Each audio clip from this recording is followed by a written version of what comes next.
কাদিয়ানীদের রাষ্ট্রীয়ভাবে অমুসলিম ঘোষণা। সুনামগঞ্জে ধর্মপাশায় কাদিয়ানীদের রাষ্ট্রীয়ভাবে অমুসলিম ঘোষণার দাবিতে কতমে নবুয়াত মহাসম্মেলন অনুষ্ঠিত। হেফাজতে ইসলাম বাংলাদেশ ধর্মপাশা উপজেলা শাখার সভাপতি মুফতি হাবিবুর রহমান কাশিমি ও সাধারণ সম্পাদক মাওলানা মুজাম্মিল হক তালুকদার বলেন, উপজেলায় কতমে নবুয়াত মহাসম্মেলন অনুষ্ঠিত হতে যাচ্ছে।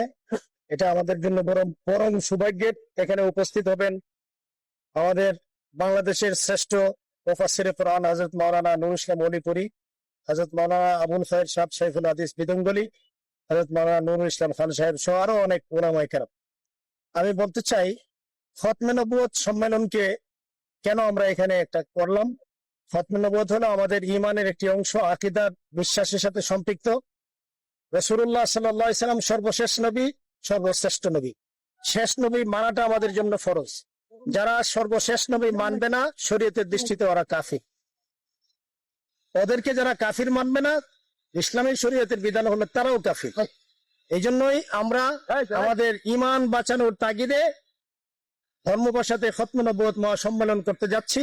সেই খতমে নবুয়ত মহাসম্মেলন করার একটি অতীত ইতিহাস আমাদের সাথে সম্পৃক্ত। আমাদের ধর্মভাষায় কাদিয়ানী সম্প্রদায় যারা রাসূলুল্লাহ সাল্লাল্লাহু আলাইহি সাল্লামকে সর্বশেষ নবী মানে না, এরা আহমদিয়া মুসলিম জামাত নামে নিজেদেরকে দাবি করে। এরা আসলে মুসলমান নয়, এরা কাফির।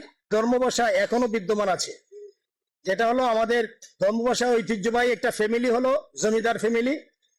এই ফ্যামিলির একজন সন্তান ছিলেন, শিক্ষিত সন্তান, আহমদ তৌফিক চৌধুরী। তিনি কাদিয়ানী হয়েছিলেন, কাদিয়ানীর পক্ষে বই লিখেছিলেন। তিনি শেষ পর্যন্ত কাদিয়ানীদের সারা বাংলাদেশের আমির ছিলেন। তিনি মারা যাওয়ার পরে তার পক্ষ থেকে একটা তার পারিবারিক কবরস্থান, কাদিয়ানীদের নামে কবরস্থান, সেখানে তাকে দফন করা হয়েছে ময়মনসিংহে, তাদের নিজের বাসা আহমদ কবরস্থান, এরকম নাম দেওয়া হয়েছে।